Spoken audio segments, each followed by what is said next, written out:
Една од главните работи што правиме ние како македонци. Осудуваме, озборуваме со повеќето луѓе, тој е таков, ова е вако, ова не функционира, тие се вакви.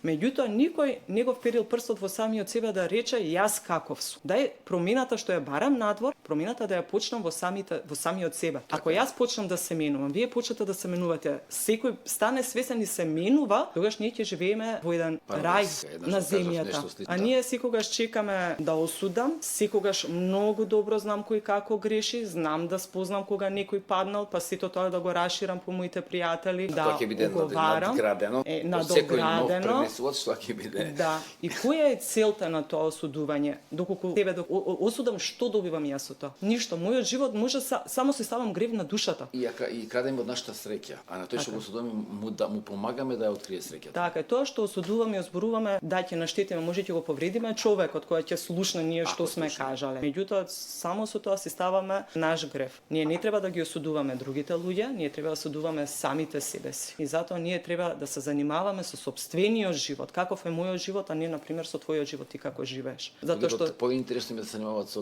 секогаш ги кажуваме неморалните гревови на другите луѓе, а нашите гревови си ги чуваме мудро. Па зошто ги чуваме тогаш ако сакаме да осудуваме, дај да збориме и за тоа јас што го правам. Меѓутоа не го зборувам, а зашто? Зошто јас се плашам да бидам осудуван. Сега ја не сакам да ме осудуваат, ама сакам да осудувам.